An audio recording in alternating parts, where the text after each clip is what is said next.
What is up, Star Wars Unlimited fans? It's Loopy here at Late Night Gaming, and I am so jazzed because we have the biggest American tournament, I think, of Star Wars Unlimited, and we have coverage of it throughout, and we are ready to go. So I am joined with a friend and fellow commentary enthusiast, Jonathan Fishner. How are you doing, buddy? Hey, doing great. I'm excited for this. Yep, as we are all. So they are just getting set for the first match of the game, and we'll get to that in a second when the players are ready. But tell us about the meta for Denver. This is actually a graph that you did already Yeah. with all the leaders. Yeah. So, in Melee, they can add us as coverage. So we can export data immediately as soon as we've got all the deck lists registered. So I grabbed the CSV and then filtered down to just leaders for this chart that you see here. So this is percentage Django Fett, so just under 20%. And then next up is actually Quinlan. And tied with Quinlan is Boba 4, the new red Boba leader, is I think 33 pilots brought that. I also have the raw number in another sheet. All right, so uh, the I think this is cool, and I mean we have obviously I think a boogeyman right now in Star Wars Unlimited with the Django Tarkentown deck. I mean, do you think that's the best deck? I mean, it just plays the game in a different way that we haven't seen. Now that it has these multi pings available to it and a tutor effect to grab it with TDR, it's just so much more powerful than it was last set. So everyone's gunning for it, right? Like it's the number one deck you're testing against for whatever you bring to the sectors. So is it going to win the sectors? I don't know. But is it the deck to beat? Well, look at these percentages. You're going to be battling them. It is still the deck to beat. Yep, and I think that it's a a, a product of some of the new cards that happened here, and in particular, some of the new vehicles. We had a vehicle heavy set, and we had kind of the best space vehicle deck from set two. You know, his very strong in set three too. Yep. Did you raise your volume a little bit, Loopy? I'm seeing in the chat Yeah, the you're a little quiet right now. yeah, I see that too. So let me try to All right. adjust. And Mess I with also that. see in the chat that the sound is too loud. So it's always Oh, a hey, yeah. the sound check It's sounded like, well, I know. My goal is always that we are the same level. So then, like locally, you can turn it down and it'll sound okay as long as we're the same. But yeah, I also have the raw numbers. So with the bases. So there's Django. Let me pull them up real quick. So there's 78 total Django Fett leaders out in the field. 70 of those are Tarkentown. So eight of them, probably 30 HP, same deck, same colors. Um, and then Quinlan, there's 33 Quinlans, and 29 of them are Tarkentown. So you've got so those might be Quinlan ECLs. So we might have like four Quinlan ECLs, something like that. And then 33 Boba Fett, any methods necessary. And then for those, the bases are like Mos Eisley, Jabba's Palace, Chopper Base. So it's another villain aggression cunning deck, right? Which, if you've been active in the meta playing the game, you've probably played against this deck. Yep. All right, let's go to the next. Just pop out of this. And this is what the players are playing for. Tell me about the prizes. Yeah. So first place, the champion mat. We've got the promo cards. Maybe we'll grab some pictures of those. This is just a text-based version of everything. Okay. Yeah, but then there's like a Kylo promo card. Um, so there's a lot of like promo materials on the line. If I was at this event, it would be the bragging rights. Like I'm here to win this tournament. If I'm showing up, and the prizes are cool. But let's see. You go back. Was reading. I've got it. I've got it. So yeah, you get your play mats. You've got your promo cards. They're also giving out a lot of booster packs. I mean, I think a lot of people, it's always fun to open them, see what showcases you can get. But the day two invites run all the way down through the top eight. So, in the season zero, the day two invites, you would have to go out and win a PQ. But now that we have sectors, you can also get the top eight at these events. Um, it's you might I've had PQs that are 60 to 100 people, and this event is 440, so we're handing out 8 times the invites for day two for 5 to 6 times the players, so that's pretty nice for everybody that makes the top cut. Uh, ab- And then yeah. absolutely, and I think that there's also the showcase prizing at these events too, Ooh, which yeah. is my favorite part. So, what's the showcase prize? Why don't you explain it? Yeah, I mean, that's going to be exciting when we see leaders on screen that are a little off meta. If you make the top 64 at a sectors and you are the highest ranking player playing your leader, you get a copy of the showcase for that leader.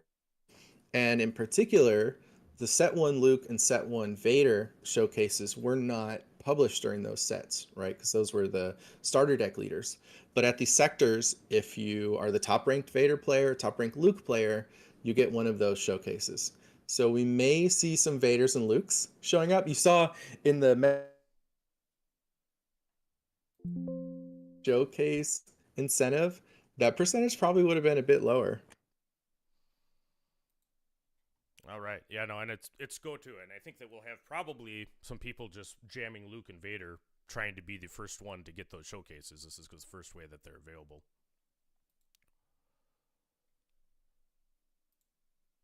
All right, Yeah, for so sure. I'm looking at it. We don't have the tables at the match quite yet. Um, Yeah, yeah, the so pairings are up. is the pairings are up. Nobody's sitting at the table. I can see that in the other screen. Is my audio still low? I mean, at least into the levels in the OBS software, it looks like it's just fine. So,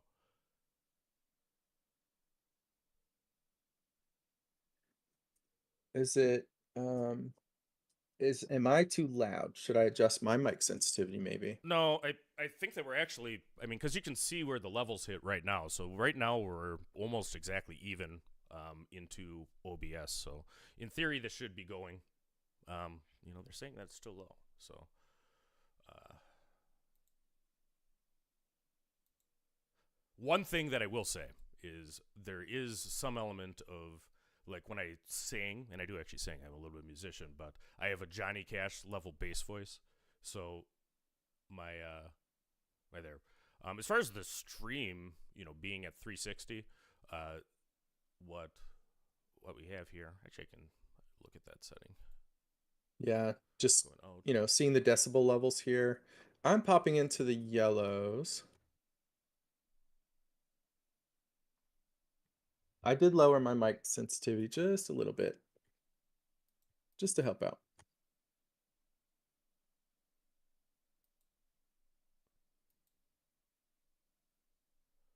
Yeah, let me try that a little too.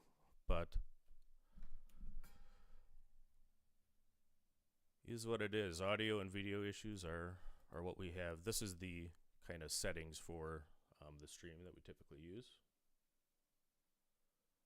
So if we get table one as we're expecting, if that's who sits down under our camera, then it'll be Jango Fett Tarkin Town versus Hera Lake Country. So that's pretty exciting. Right. And what do you know I about think, the Hera Lake country? And I'm going to actually yeah. load this up. So one thing that happens is I can't really check audio in any way without like making it be a crazy echo because everything on my desktop picks up and also Hmm. goes out. So I'm going to do that on another device quick. But tell us about Hera Lake country. Yeah. So I can't pull up lists while we're in the event like this, but I can talk about it. Uh, you know, if you've played against any of these lists lately, they've got a lot of these units in the deck are rebels. So Rebel Assault is a great card against Django. When you have initiative, you can attack with 2 units. Hera, as a leader, if you don't know, lets you play any specters in your deck without paying the aspect penalty. So Hera is a green leader. You can add any color base, but really you're able to add any of these specter units to your deck without paying the aspect penalty. So as long as your events, upgrades, and other cards are green or neutral, it doesn't really matter what your base is.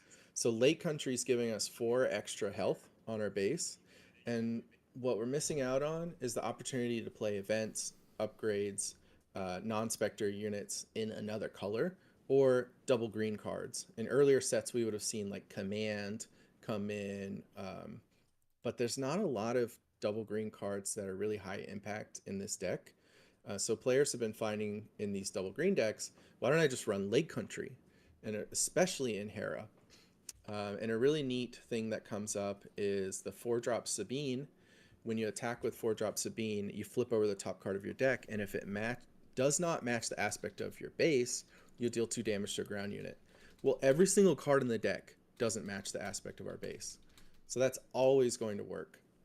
Yeah, So I think that's what you're seeing with this deck. yeah, and we got quite a few new specters too. I mean, I think that what there's Ghost and Phantom in this set, that add in, and also the Sabine Masterpiece card kind of has a cool role in Hera decks, right? Because of the variety of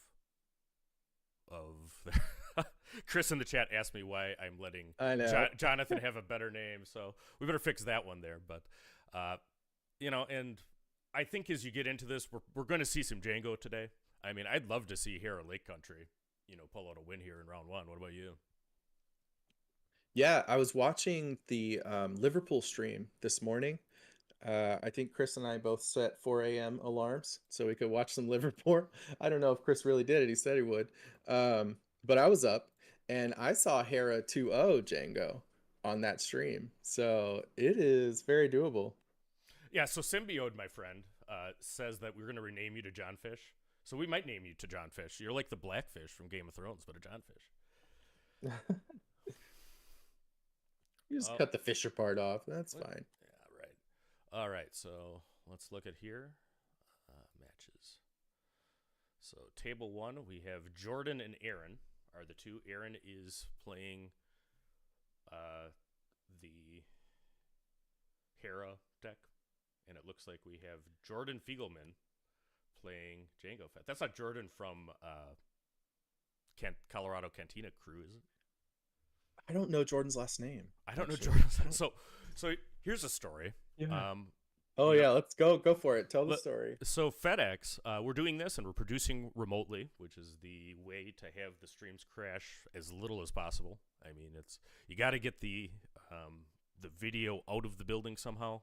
And one thing I didn't know is internet, like hardline good internet, is like price gouged by these venues. Like the amount Star City would have had to pay for like a T1 connection is just absurd. So that's apparently one of the ways that you make money doing a venue. But the laptop that actually was supposed to be streaming, FedEx sent to Missouri instead of Colorado, and we found that out about 8 o'clock last night. But Star Wars community being what it was, I mean, we found a different laptop and camera in about an hour. So the show will go on, and we will be happy. We're going to be doing this sector. We're going to be doing Richmond, and then we should also be doing the Minneapolis regional. So check us out as we kind of get to these big events. Loopy, on the other stream, they have players playing, so I'm a little concerned. Yeah. Let's figure this out. All right, we're going to go to a break and see what happened here. I mean, I have a camera, joined, but it appears to be, a thing. And in the meantime, check out Sea Raptor's stream, and we'll be right back.